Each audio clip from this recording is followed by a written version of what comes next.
Assalamualaikum warahmatullahi wabarakatuh. Bertemu kembali kita di dalam wacana impian nasional Sekolah Agama Hala Tuju dan Cabaran. Bersama tetamu kita pada hari ini Ustaz Rohizi bin Rais, mudir Sekolah Islam Nur Al-Azhar. Okey, Assalamualaikum Ustaz. Waalaikumsalam warahmatullahi taala wabarakatuh. Selamat datang ke wacana impian nasional berjasa. Alhamdulillah. Hari ini kita akan seperti yang Ustaz maklumlah, kita akan membincangkan tentang sekolah agama.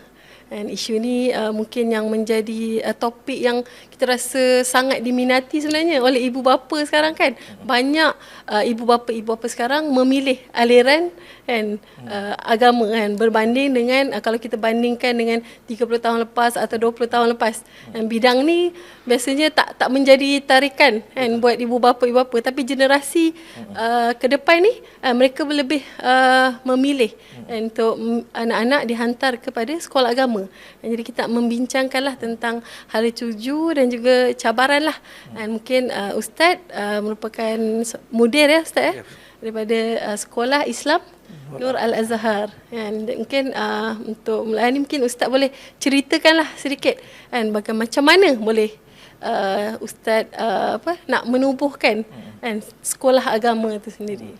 Bismillahirrahmanirrahim. Puan Azura ya, dan pada penonton sekalian, nama saya Rohizi bin Rais. Saya adalah pengasas dan mudir Sekolah Islam Nur Al-Azhar atau ringkasnya Sinar, dan sekarang terletak di Port Dickson.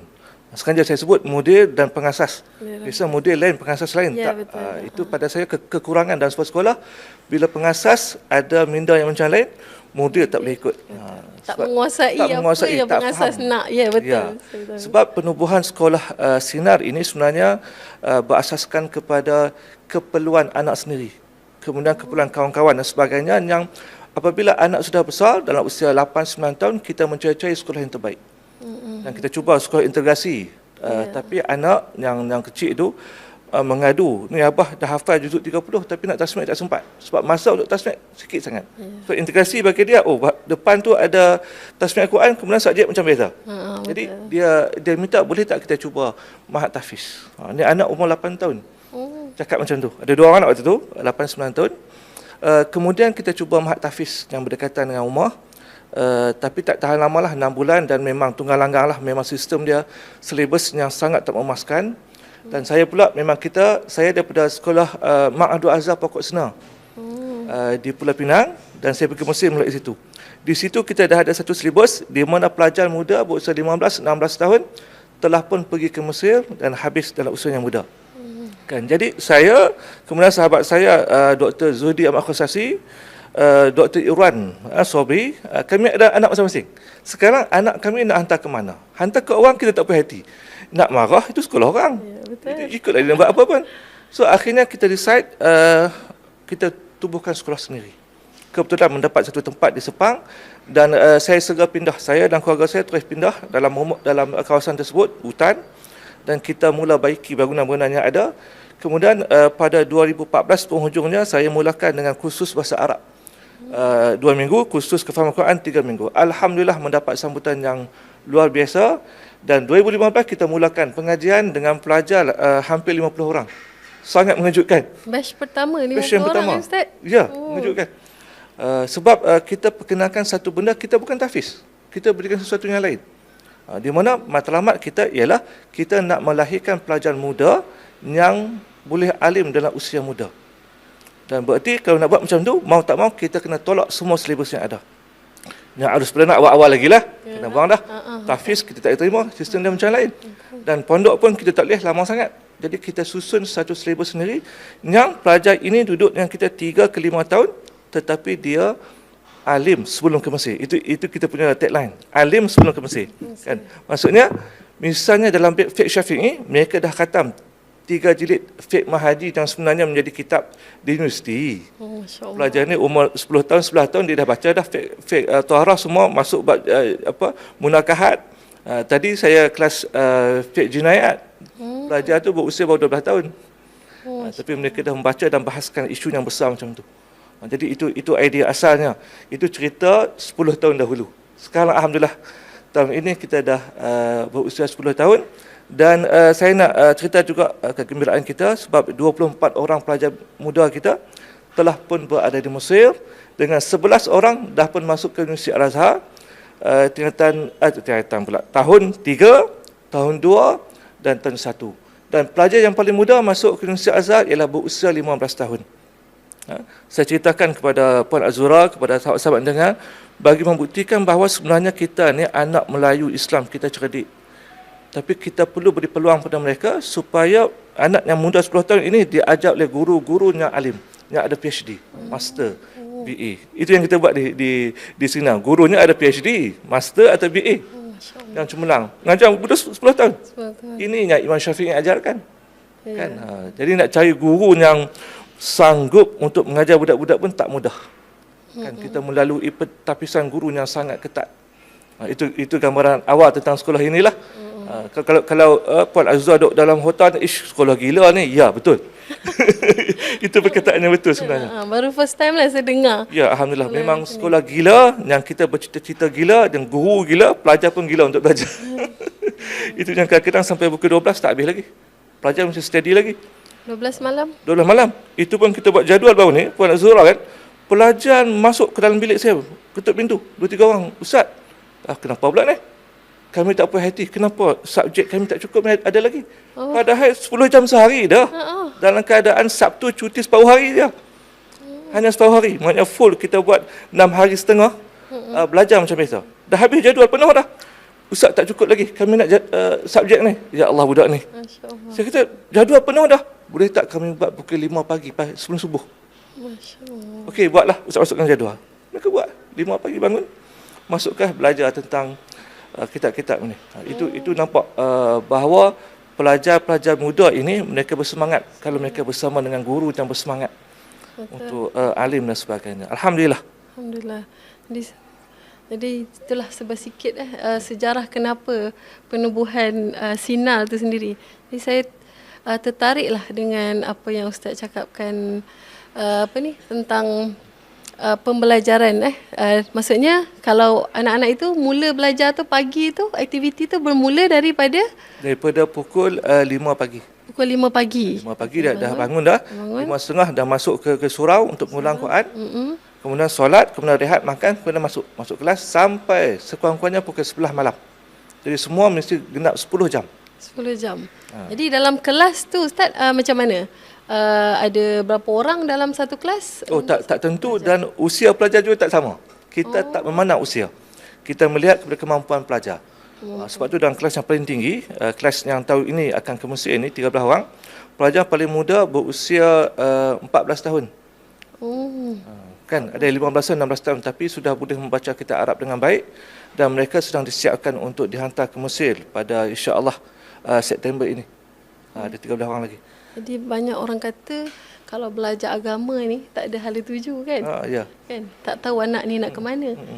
Dan graduan-graduan yang lahir ni dan ada orang sinis mengatakan tiada kepimpinan, tiada sikap wibawa.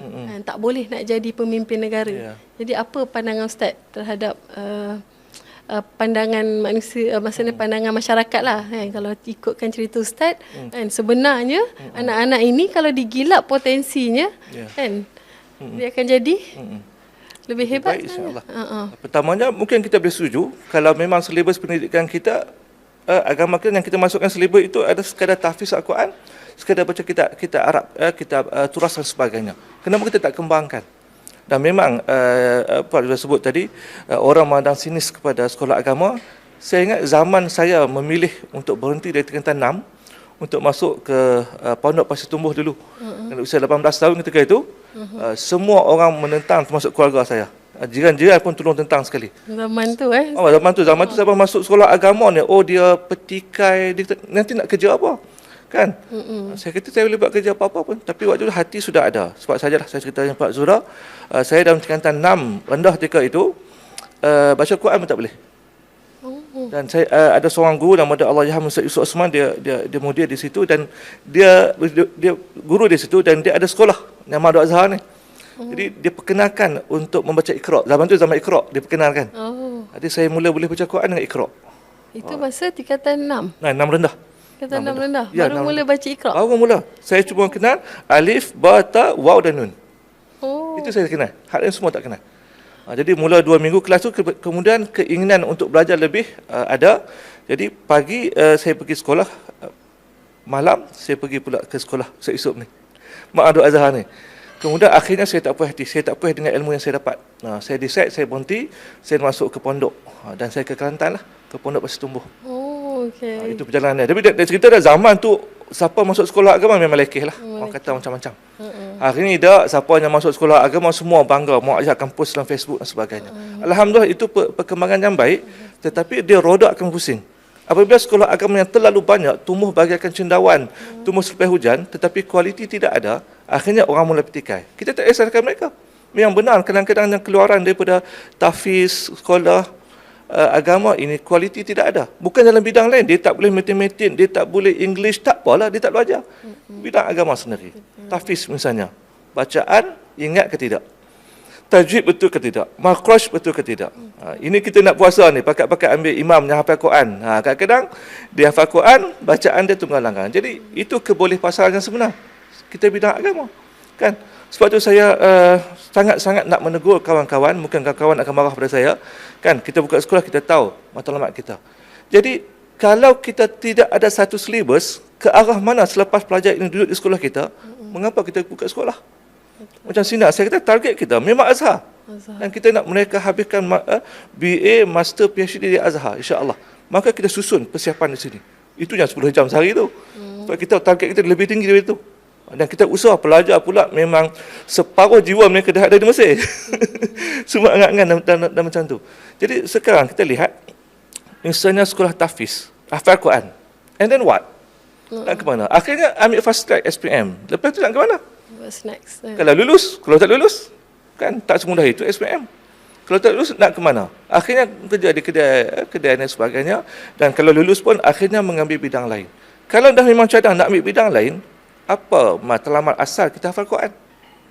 Saya rasa sayang, kita hafal Quran teruk, kita masuk bidang lain yang tak menggunakan Quran pun. Sepatutnya mereka yang dah hafal Quran, yang beribu-ribu di Malaysia ini, kan, mesti mereka mula memahami Al-Quran dengan belajar bahasa Arab dahulu. Kemudian belajar tentang syariah dan sebagainya. Mereka mesti disasarkan untuk menjadi alim.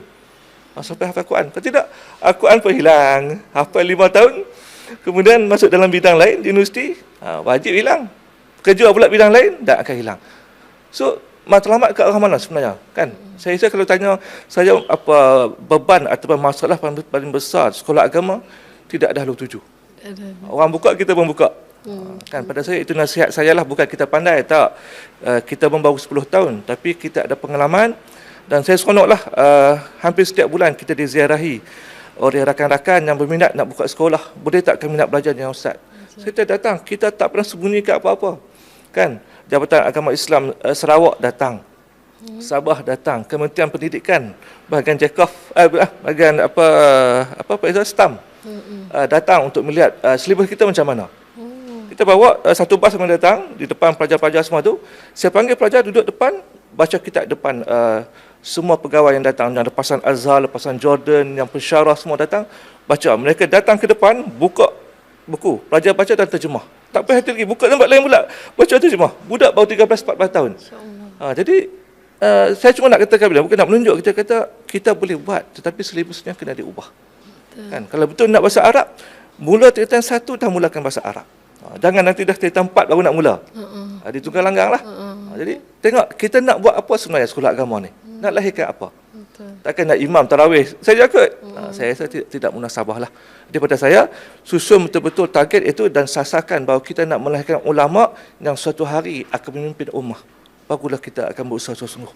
Okey, saya sebenarnya nak tanya, kenapa Ustaz lebih fokus pelajar Sina ni kepada Mesir, Al-Azhar di Mesir? Soalan yang menarik. Padahal kita ada banyak universiti-universiti lain kan. Mungkin Ustaz boleh ulas sikit lah. Saya macam tertanya, kenapa mesti ke sana kan? Pertamanya nama sekolah pun Sekolah Islam Nur Al-Azhar. Dan 3 orang pengasas semua lepasan daripada Al-Azhar. Kemudian kita terpaksa sebut kualiti lepasan Azhar jauh lebih baik daripada lepasan universiti lain. Kalau kita sebut orang marah lah nanti. Tapi ya, kita ada pengalaman interview pelajar Maaf, interview guru-guru yang nak masuk ini 30 orang lebih, yang lulus seorang saja daripada Azhar. Azhar tu bukan semua yang lulus. Ada yang datang depan kita, buka kitab yang pelajar-pelajar lah, Cik Mahaji, suruh baca, rangkap betul masalah. Itu kita kena terima hakikat, lepasan pelajar kita lepasan sama ada Azhar ke, Jordan ke, jangan sebutlah universiti tempatan. Kan? Jadi keboleh pasaran ke mana kalau soalannya misalnya kita ini nak jadi penulis getah, tapi kita tak reti nak menulis getah. Kita nak jadi petani, kita tak tahu apa-apa tentang pertanian. Kita nak jadi engineer, kita tak belajar tentang engineering. Samalah juga. Kita dalam syariah, kita tak tahu syariah, tak boleh baca kitab Arab. Ini satu benda yang sebenarnya sangat memalukan. Kalau duduk di Malaysia kita tak rasa. Bila pergi ke Mesir, kenapa perbezaan kejayaan, kecemerlangan pelajar Indonesia dengan Malaysia terlalu jauh? Kan? Contoh yang saya sebut kan. Hampir setiap tahun pelajar Indonesia melahirkan lepasan yang habis PhD. Setiap tahun mesti ada. Master ni jangan katalah. Kita ni nak seorang dapat master pun, ingat 5-6 tahun dapat seorang. Itu perbandingan kita. Jadi saya bila buka sekolah dan sebelum buka sekolah, saya melawat ke semua tempat. Termasuk ke Thailand, ke Patani, tengok sekolah orang macam mana. Saya ke Aceh, saya ke Indonesia, ke Jakarta, saya tengok apa kelebihan orang. Supaya kita tahu kelemahan kita sendiri dan kita boleh baiki. Kalau tidak, kita syok sendiri. Betul. Kan? Periksa SPM, bahasa Arab, A.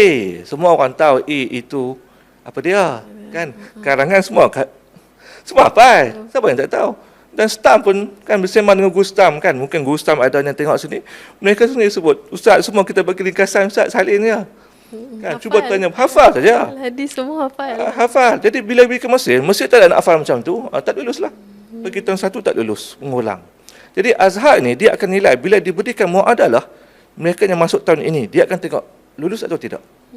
Dan dia akan nilai. Sebab tu dia stamp ini isu yang besar lah. Ditarik balik yang lepas, dah habis dah kontrak, diperbarui dan sekarang terpaksa 3 tahun. Sebab dia kata setahun tak memadai. Pelajar Malaysia tak boleh kuasai. Saya kata letak 5 tahun pun kalau tak ubah selebas sama ya.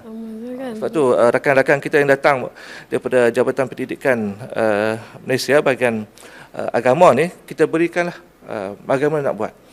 Tapi nak berubah tu, sistem tu. Saya tak sanggup nak tunggu perubahan dalam sistem ni. Baik saya buka sekolah sendiri, saya ikut selebas saya. Dan menariknya ialah kita di Negeri Sembilan sekarang, Jabatan Agama Islam Negeri Sembilan sangat meraihkan kita. Kan, kita ada selebas yang berbeza, memang beza. Betul. Misalnya baru ni dalam mesyuarat dipanggil semua mudir-mudir berjumpa, ini selebas yang jabatan syaratkan, misalnya tahfiz dia kena habiskan kitab fiqh ini, kitab akidah ini dan sebagainya. Kan? Dia kata kecuali 2 sekolah yang dia tak kacau. Kalau Sinar. Ya, Sinar salah satunya. Datuk Zaidi dia sebut secara direct. So Sinar kita tak perlu kacau sebab selebas dia cukup tinggi dah. Alhamdulillah kita bersyukurlah. Jadi bila pihak agama pun faham dengan aspirasi kita dan tak kacau kita selesa lah. Dan kita pun kerjasama apa yang kita boleh buat. Misalnya Majlis Agama dulu Negeri Sembilan dia hantar pelajar ke Morocco. hampir 40 orang. Khusus dengan kita dulu sebelum ke sana. Khusus dekat situ? Ya, untuk fiqh, usul fiqh, kawan fiqh dan sebagainya. Kita tak masalah, datanglah, kita akan berikan khidmat kita apa yang kita boleh. Kan? Dan rakan-rakan yang datang, yang mana yang nak belajar dengan kita pun datang. Kita bagi tidak ada rahsia, nak ambil buku kita ambil, cuma nak mengajar macam mana. Itu satu metod lain. Itu lain. Dia kena datang duduk lama dan kita berikan cara kita. Bukan kita sombong, tapi kita dah buktikan boleh. Dan siapa nak tiru datang, tak masalah. Betul. Sebab tu satu benda yang saya seronok, teruja sangat-sangat ni. Kita sedang usaha MOU atau muadalah di antara Sinar dengan BUOS. Kalau berjaya, inilah sekolah di Malaysia yang pertama. Belum ada lagi sekolah yang berjaya. Tapi di Indonesia banyak, di Thailand banyak, dan Singapura yang orang Islam tak ramai pun ada 4 buah sekolah yang diiktiraf. Kenapa Malaysia tidak ada? Kan saya baru tahu punya. Betul. Jadi bila kita pergi, kita maklumkan bahawa selebas di sini ni semua kitab I'dadi, Sanawi. 3 tahun I'dadi, 3 tahun Sanawi, yang di BUOS itu kami belajar semua ya. Dah selesai dah di sini. Selesai di sini dalam bahasa Arab. Semua termasuk ulum, sains, fiziak, kan, riyadiyat, matematik, geografi tanmiah, geografi pembangunan, geografi sosial, geopolitik. Dah diajarkan di sini. Saya yang ajarnya. kan hadarah tamadun Islam, tamadun Mesir Purba dan sebagainya, semua dah ada. Dah selesai. Sebab tu budak-budak sini sangat matang. So dah Ustaz kata budak-budak ni dah separuh diri dia berada di Ya, Mesir. Dah belajar. Dah belajar semua, dia dah kenal semua Mesir dan sebagainya. Sebab tu semalam berakhir satu program kita panggil Forum Sinar Azhari. Ada 5 kumpulan yang buat forum. Tajuk dia macam-macam. Semalam berbahas tentang apa semalam? Tentang Palestin. Palestin. Yang sebelum itu berbahas tentang demokrasi dan syura, politik. Pelajar ni budak baru 13 tahun, 14 tahun bercakap politik dan memang wakil lah maklumat dan semua cantik. Kita latih berbahas tentang dasar pandang ke timur, mengkritik Tun Mahathir Mohamad. Mereka kata apa? Kenapa hanya pandang ke timur kepada dari sudut ekonomi? Kenapa tidak dari segi agama sekali? Pandang ke timur berarti pandang ke Islam lah. Itu idea mereka sendiri, bukan kita aja. Menarik tu kan perbahasan. Menarik perbahasan dan mereka berbahas anak-anak kecil dan beberapa isu lagi lah. Jadi ini semua kita latih. Saya sendiri secara peribadi latih mereka. Kan kita ada bahasa Inggeris, kita ada bahasa Melayu, kita ada sastra Melayu, kita ada drama pentas, kita ada cerpen, kita ada kan siapa kata sekolah agama tak boleh buat semua itu. Kita buat pementasan drama setiap tahun. Dengan tajuk yang berbagai-bagai. Maksudnya berapa subjek tu? Itu subjek ini kan. Kalau Kak Isa tahun lepas subjek kelas yang tinggi ini hampir mencecah 40 subjek. 40 subjek. Hampir mencecah 40, 30 lebih. Dan dalam keadaan itu pun ada pelajar yang boleh mencapai 20 muntas. Masya Allah. Ini dapat pelajar-pelajar bijak daripada seluruh negara, seluruh Malaysia ini, Sabah, Sarawak, semua negeri. Saya rasa tertarik juga sebenarnya. Datang tengok dan pendengar pun kalau nak datang tengok silakan tengok. Saya alih-alihkan memang setiap bulan kita menerima tetamu. Untuk tengok. Kita alih-alih datang, nak jumpa pelajar, jumpa, nak test silakan. Betul. Lepas tu, Ustaz, kalau kita tengok kan, maksudnya kita ni, bila Ustaz buat sekolah sinar ni adalah larilah daripada apa yang telah ditetapkan, daripada yang kita panggil arus mainstream ni lah. Kan, dari sekolah kebangsaannya, sekolah kafanya memang tak sama langsung lah kalau saya boleh simpulkan daripada apa yang Ustaz cakap syllabus yang Ustaz buat tu kan. Bukan berbeza, berlanggar daripada depan. Berlanggar kan, ya betul. Beza langsung. Itu adalah bagi saya satu yang Ustaz kata gila lah, kerja gila lah kalau nak ikutkan kan, buat kan. Jadi saya nak tahu mestilah ada cabaran kan. Bila kita berlanggar tu mestilah ada friction dia kan. Jadi apa cabaran-cabaran yang Ustaz pernah hadapi lah untuk membangunkan sekolah sinar ni yang sekarang ni alhamdulillah dah 10 tahun dah 10 tahun ni. Alhamdulillah. Ustaz boleh cerita. Dia bila kita nak menjalankan kerja Islam ni, cabaran itu wajib ada. Lepas tu saya ingat pesan daripada Allahyarham Ustaz Yusuf Osman, mudir saya yang dibawa meninggal 2 tahun lepas. Dia orang kuat yang banyak bagi perangsang kat saya. Kadang-kadang dia telefon daripada Penang tu, sembang sejam lebih. Cerita pasal sekolah. Dia banyaklah. Bila kita memanglah dalam kita manusia kadang-kadang kena cabaran ni kita sedih. Nak sembang dengan siapa? Bab sekolah ni. Dengan Allah yang esok lah. Dia bidang pendidikan ni, satu, tak ramai orang yang berminat. Dua, tak ramai orang yang nak invest. Sebab dia tak nampak keuntungan tu macam mana kan Ustaz kan? Betul. Jadi cabaran banyak. Tapi esok kata saya, bila kita memilih bidang agama ini, tidak akan ada perdana merah yang akan dihamparkan kepada kita.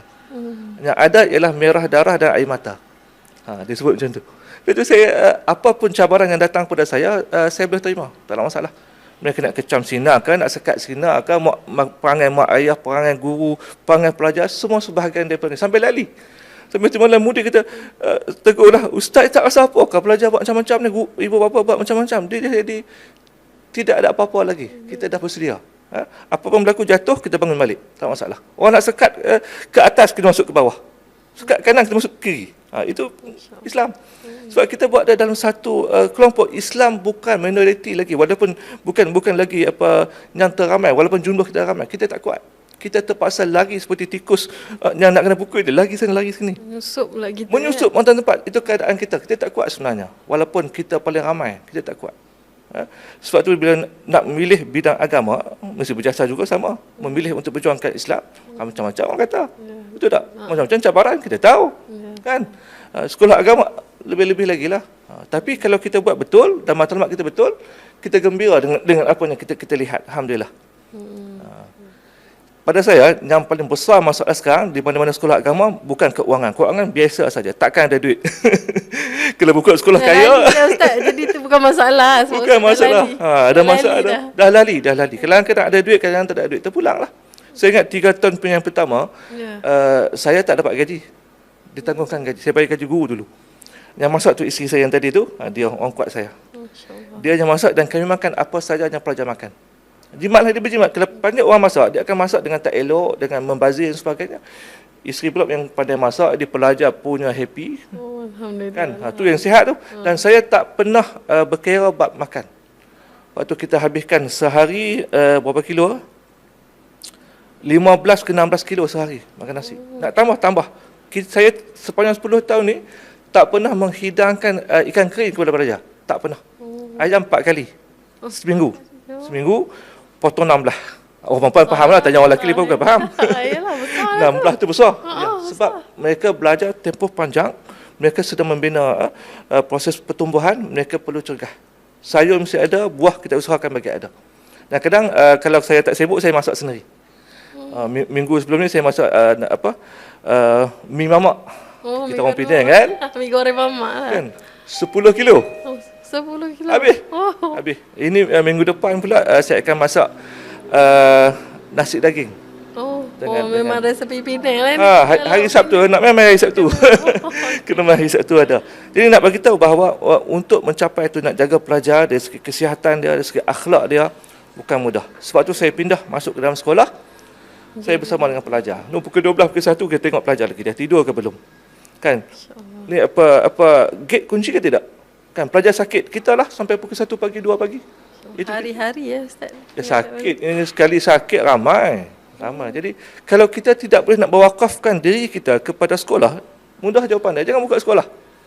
Kalau kita buka sekolah, kita paskan orang, kan, upah mudir, guru dan sebagainya, jahanam.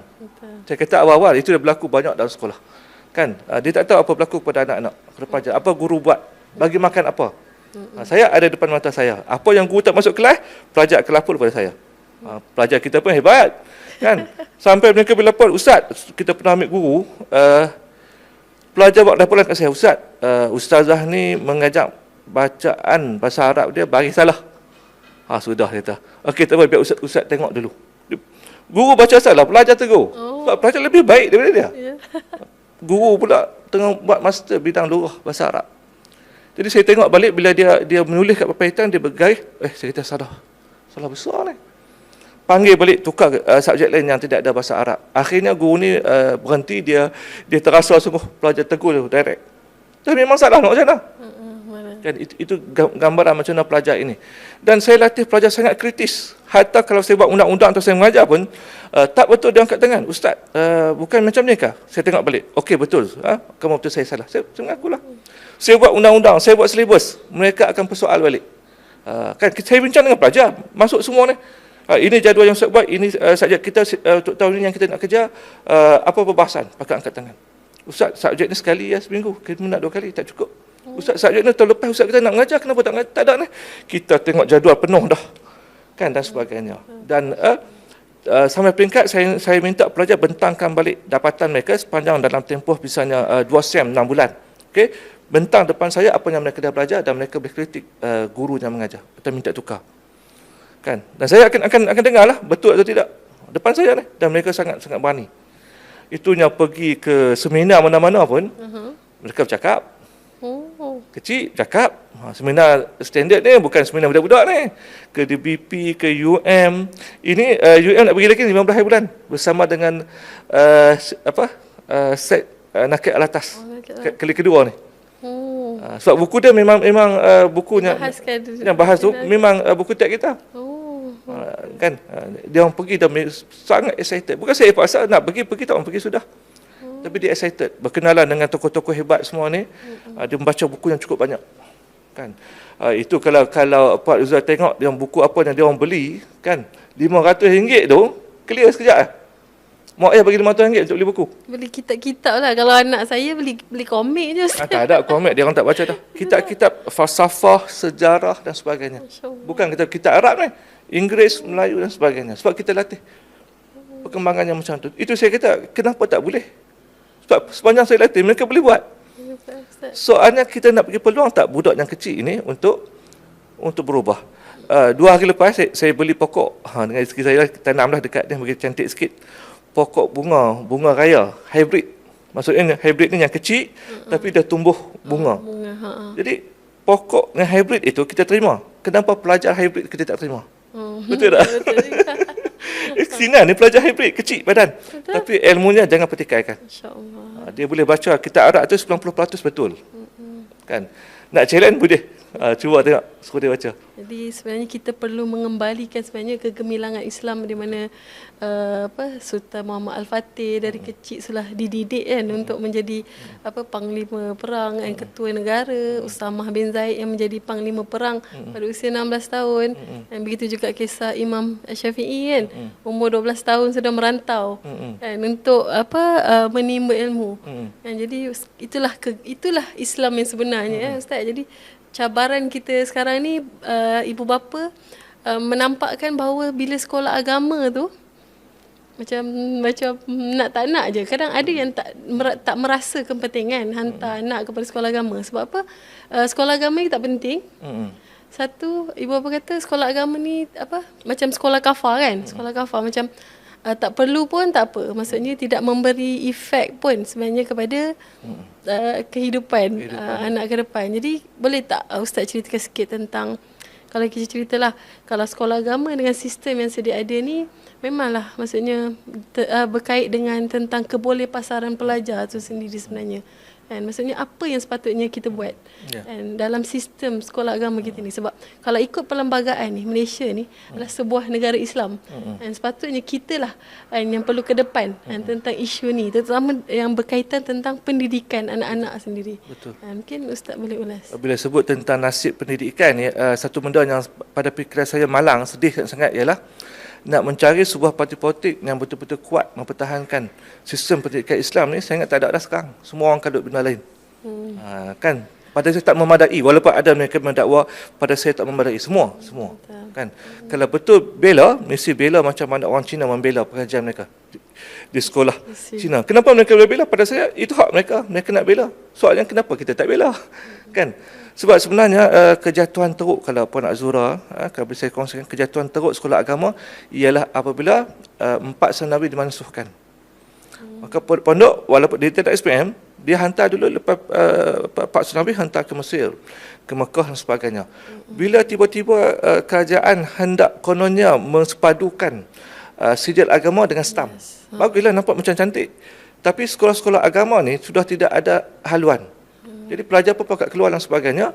Stam tak ada masalah, kita sokong. Tapi syarat stam kena ada SPM. Itu satu benda yang tak munasabah untuk sekolah agama. Kita ini seolah aliran lain. Saya daripada PD ni, daripada Bangi ni, saya nak ke Johor Bahru. Kita dah sampai Johor Bahru. Lepas suruh kita pergi U-turn, pergi pula ke Penang tu.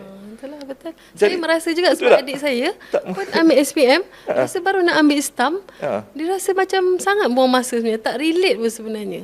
Tak munasabah untuk ni. Dan itulah start kejatuhan pondok-pondok. Sebab bila pondok tak boleh hantar pelajar keluar lagi, dia menjadi sekatan. Mak ayah mesti nak tahu lepas pelajar kami belajar pondok nak ke mana. Takkan nak kata terpulang. Akhirnya pondok mula modum dan sebahagian pondok akhirnya ambil keputusan menjadi sebahagian daripada sistem yang baru ini, disebut sebagai SABK. Bantuan kerajaan ini dengan syarat kena ada SPM. Jadi roh pondok tidak ada, kitab lama dah tak diajarkan, dah macam sekolah biasa dah. Kalau kita pergi kawan-kawan nak mengajar ni, macam sekolah biasa, tidak ada beza dengan sekolah kebangsaan yang lain. Jadi apa roh kita? Kan kebolehan bahasa Arab, akhlak dan sebagainya tidak ada. Jadi sebab itu sinar, bila kita berusaha cari cara lain, kita dapati bu'us lebih baik. Rupanya di Malaysia orang tak faham bu'us ini wujud. Bu'us selibas dia sangat luar biasa. Saya dah study semua, saya boleh katakan selibas dia jauh lebih tinggi. Dan sebahagian bahan yang dibahaskan adalah peringkat universiti. Tapi dah diajarkan pada peringkat ni. Yang Ibnu Aqil semua dah settle. Fiqh Syafi'i semua dah settle dan sebagainya. Dan menariknya, pelajar-pelajar saya masuk ke bu'us ini, kita bukan belajar dengan orang Mesir. Tak. Seluruh dunia. Antara masa daripada Afrika, daripada Britain, daripada Perancis, Indonesia paling ramai lah dan sebagainya. Jadi ini sekolah antarabangsa yang pelajar kita boleh interaksi dengan ramai orang. Saya cukup happy bila anak saya sendiri ada di Mesir sekarang, tahun 2. Baru habis periksa ni. Saya hantar umur 14 tahun. 14 tahun?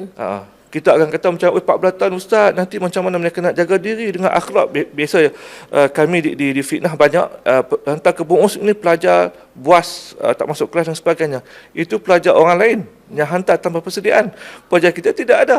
Semua naik turn dengan cemerlang dan kita cipta rekod yang sangat baik dengan Azhar. Sebab tu bila kita pergi, nama Mu adalah mudirah yang berada di sana datang sekali dalam meeting dengan penasihat Dr. Nahlah, penasihat Syekhul Azhar. Kan? Dia ceritakan pelajar-pelajar ni. Sebab pelajar kita yang umur 15 tahun tu, mudirah kata, ini rekod pertama. Tidak ada pelajar Bungus masuk 15 tahun. Pelajar ini orang Kelantan, perempuan.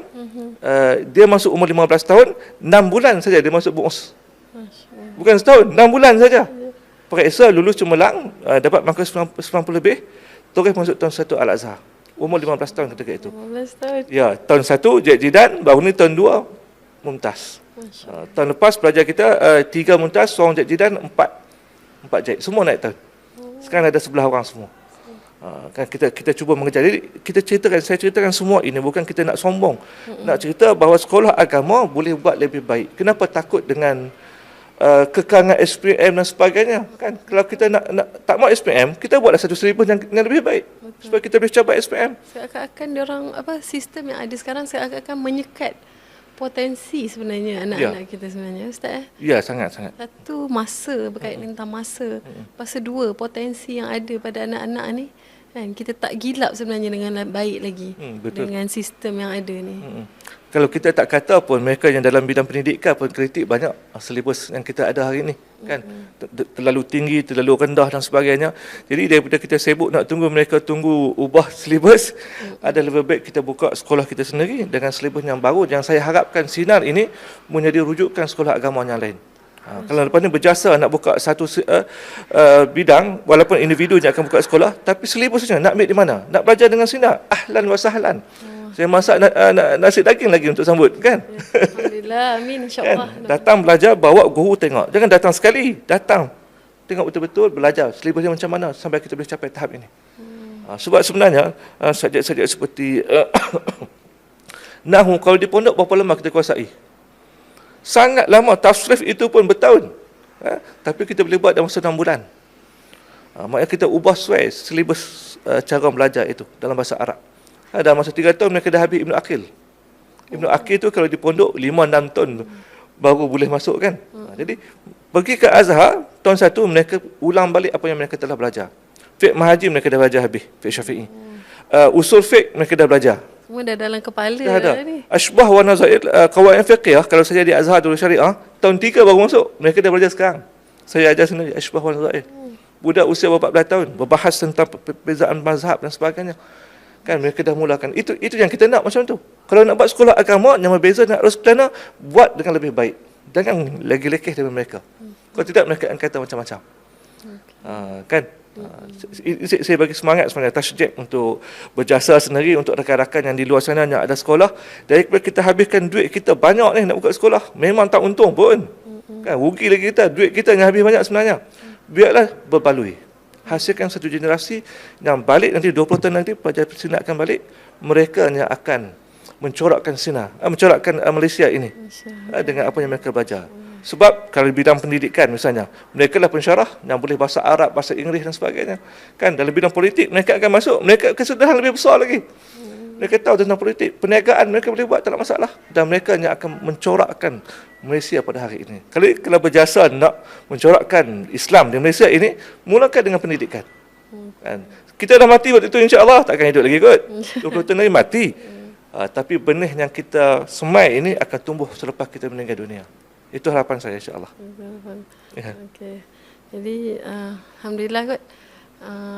Terima kasih atas perkongsian Ustaz menceritakan tentang sekolah agama, hala tuju dan cabarannya, dan menceritakan sebenarnya sistem tu kita boleh ubah untuk menjadikan anak-anak kita ni potensi diorang lagi baik lagi sebenarnya. Betul. Dan lagi perlu ada, bagi saya perlu ada penekanan yang lebih serius daripada pihak kerajaan ataupun pihak-pihak yang berwajib dan untuk memikirkan dan mencari solusi yang terbaik sebenarnya dalam bidang pendidikan agama Islam sendiri di Malaysia ni sebenarnya. Jadi sebelum kita akhiri wacana impian nasional kita, saya nak minta sedikitlah harapan Ustaz terhadap anak bangsa kita ni, anak-anak yang sedang belajar dalam bidang agama ataupun apa saja yang bidang diorang hadapi ni. Ustaz sebagai, saya rasa, seorang yang berjiwa pendidik lah kan, kalau nak jadi murid tu bukan satu benda yang, bagi saya bukan satu benda yang mudah lah, 24 jam dengan murid-murid kan. Mungkin apa harapan Ustaz terhadap anak bangsa kita ni? Baik, Alhamdulillah. Saya belajar sejarah, saya baca falsafah, saya guru sejarah dan saya guru falsafah. Jadi itu sebenarnya kekuatan saya. Yang kenapa saya boleh buka sekolah dengan idea macam ni? Sebab kita membaca idea-idea daripada tokoh-tokoh besar. Bahawa dalam semua tamadun, ikut sejarah, yang membentuk tamadun itu ialah ilmu. Kan, yang menjadikan satu bangsa itu hebat bukan kemegahan piramid ataupun kehebatan bangunan dia, bukan pakaiannya, tetapi ilmu. Sebab itu nak membentuk satu tamadun, mulakan dengan pendidikan. Dan perubahan sebuah bangsa itu, sebuah negara itu, dia berubah dengan berubahnya sistem pendidikan. Hari ini kita tak boleh berubah sebab pendidik kita masih mengikut pendidikan penjajah. Kita belum boleh berubah lagi. Yang telah memasukkan dualism dan sekularism dalam pendidikan ini, yang nak ubah itu terlalu sukar. Dan orang tak sanggup nak ubah. Saya rasa lambat lagi, 10 tahun, 20 tahun, 50 tahun pun sistem yang ada ini tak akan boleh ubah. Mau tak mau kita kena wujudkan satu sistem baru yang persendirian, yang swasta, yang kita boleh lahirkan. Sebab itu seperti kita ambil contoh sahabat-sahabat kita yang di Indonesia, Gontol misalnya, kita bangga dengan mereka. Gontol sama kerajaan iktiraf sijil mereka. Kenapa? Ini saya cerita seorang guru kita, timbalan mudir, orang Gontor. Dia ada PhD, dia dengan isteri dia mengajar dengan saya lah. Sahabat saya yang cukup kuat lah, membantu saya. Dia kata Gontor mengambil masa 50 tahun untuk diiktiraf. 50 tahun. Saya kata, maksud 50 tahun tu macam mana akhirnya diiktiraf? Apabila semua lepasan Gontor berkhidmat dan mereka menjadi sebahagian dari kerajaan, baru boleh ubah. Jadi kita berjasa, sinar, kita nak usaha ke arah itu, kan kita takkan berjaya. Tapi kemudian 20 tahun, 30 tahun, 40 tahun, mereka ini ada kuasa politik, baru kita boleh ubah. Sebab itu politik penting. Seperti yang diperjuangkan oleh berjasa. Pendidikan penting kalau tuju dengan politik juga. Jadi nasihat saya kepada pelajar-pelajar yang belajar agama, keboleh pasaran kita ialah dalam bidang agama. Jangan nak sibuk nak berniaga, nak itu. Itu sampingan saja. Sampingan. Yang pertama, boleh baca kitab Arab dengan betul, kita ambil bidang syariah, kita alim syariah. Jangan nanti balik orang tanya tak erti dan sebagainya. Itu keboleh pasaran kita. Kan? Yang lain sampingan saja. Maka tumpukan pada yang itu. Yang di Mesir, yang di Azhar, tumpu betul-betul. Yang buka sekolah agama, pastikan pelajar kita ini lebih baik, mereka ini bukan hanya daripada sekolah lain, tetapi dalam aspek yang lebih tinggi lagi. Kalau tidak, pasal kasar saya lebih baik jangan buka sekolah, penat. Okey. Yes, Jadi terima kasihlah, kita ucapkan terima kasih kepada Ustaz Rohizal bin Rais, mudir Sekolah Sinar, sama-sama kita dalam wacana impian nasional pada hari ini Sekolah Agama, Hala Tuju dan Cabaran. Sekian, terima kasih.